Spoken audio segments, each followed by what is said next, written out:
Haleluya, puji Tuhan. Selamat pagi, selamat ketemu lagi dalam acara Renungan Pagi.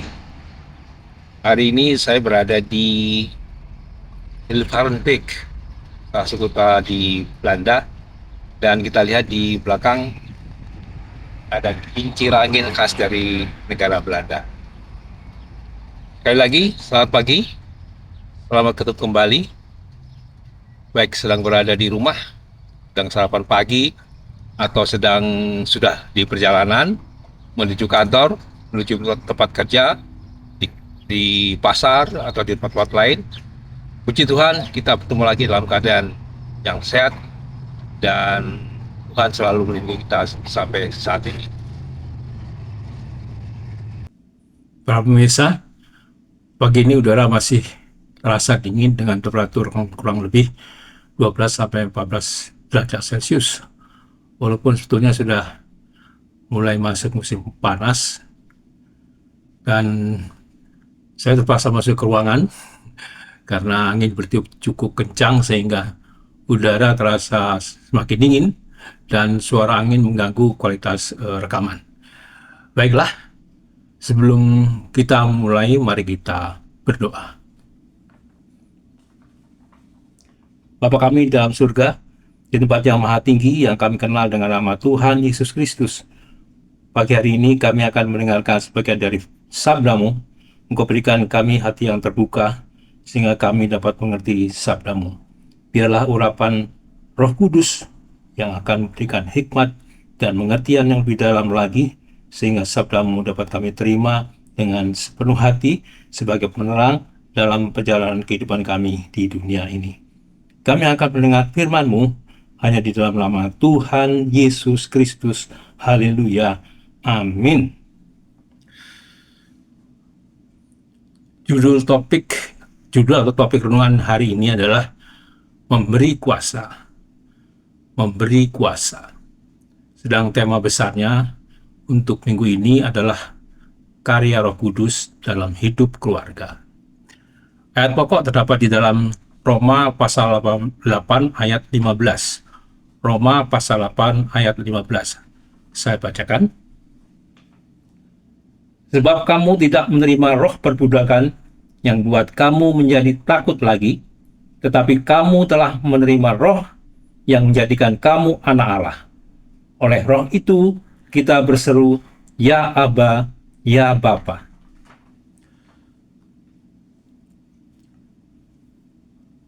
Perbudakan dalam Kamus Besar Bahasa Indonesia artinya adalah sistem segolongan manusia yang dirampas kebebasan hidupnya untuk bekerja guna kepentingan golongan manusia yang lain.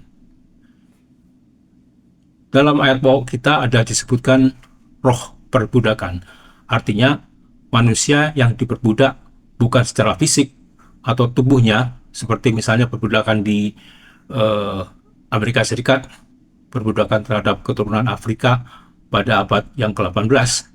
Tetapi yang diperbudak adalah rohnya, dan itu adalah tidak lain dari pekerjaan iblis. Dalam suratnya kepada Timotius, Paulus menulis bahwa seseorang dapat menjadi hamba atau budak iblis karena iblis telah menjerat dan mengikat orang itu untuk menuruti semua kemauannya.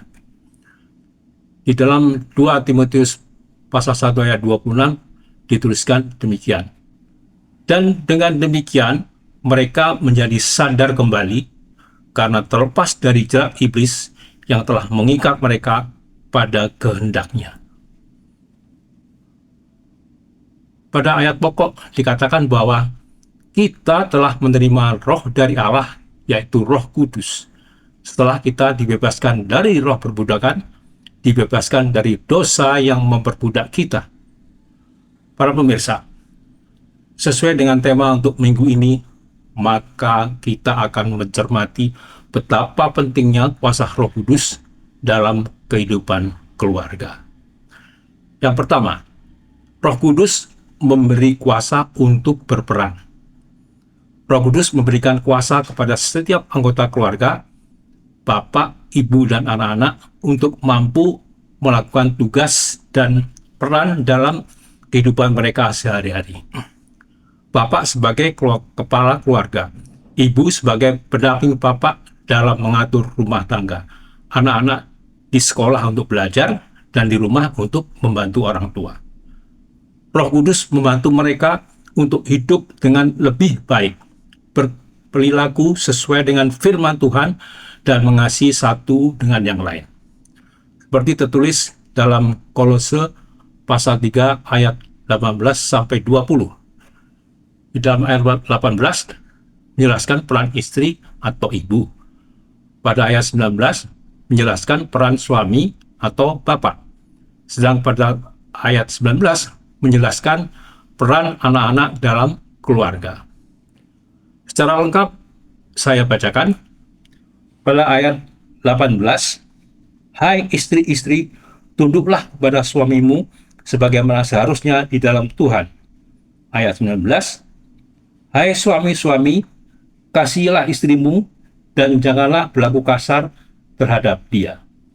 Dan yang terakhir ayat 20. Hai anak-anak, taatilah orang tuamu dalam segala hal, karena itulah yang indah di dalam Tuhan. Yang kedua, Roh Kudus memberikan kuasa untuk menang. Roh Kudus juga memberikan kuasa untuk menang melawan serangan musuh, baik yang bersifat rohani maupun jasmani. Roh Kudus membantu setiap anggota keluarga untuk tetap teguh dan tidak goyah dalam menghadapi kesulitan dan cobaan. Roh Kudus memberikan penghiburan dan kekuatan untuk tetap percaya kepada Tuhan. Dengan Roh Kudus, kita sebagai keluarga Kristen bisa menang atas musuh-musuh kita, baik secara rohani maupun jasmani atau duniawi.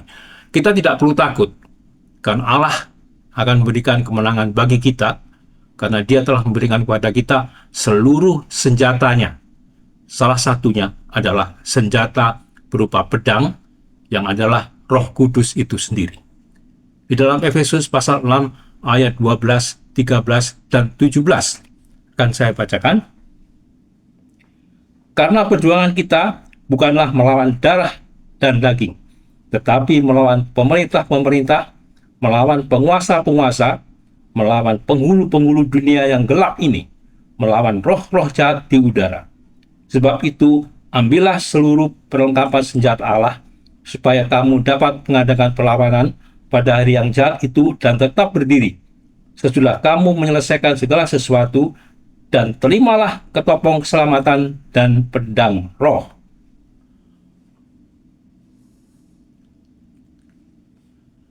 Kita sebagai keluarga Kristen akan tetap teguh dalam iman, tidak takut, dan tetap mengandalkan Allah dalam segala situasi oleh anugerah Roh Kudus. Ayat terakhir terdapat di dalam 1 Timotius 1 pasal 7. Sebab Allah memberikan kepada kita bukan roh ketakutan, melainkan roh yang membangkitkan kekuatan, kasih, dan ketertiban. Para pemirsa, kita akan berdoa untuk menutup perjumpaan pagi hari ini. Allah Bapa kami yang baik, yang kami sebut juga dengan nama Tuhan Yesus Kristus, kami telah selesai mendengar sebagian dari firman-Mu yang telah mengajarkan kepada kami bahwa Roh Kudus merupakan sumber kekuatan dan kemampuan menaklukkan tantangan dan masalah, menghasilkan damai sejahtera, pengharapan, dan pertolongan Allah. Anggota keluarga tidak lagi mengandalkan kekuatan manusia, tetapi mengandalkan kekuatan Roh Kudus. Roh Kudus memberikan kekuatan dan kasih. Dia memberi keberanian untuk menghadapi segala hal, bukan karena kekuatan sendiri, tetapi karena kuasa Roh Kudus yang tinggal di dalam setiap anggota keluarga. Terima kasih Allah Bapa, Allah Anak, dan Allah Roh Kudus untuk firman-Mu yang telah kami dengar. Kami berdoa dan mengucap syukur pagi hari ini hanya di dalam nama Tuhan Yesus Kristus. Haleluya. Amin.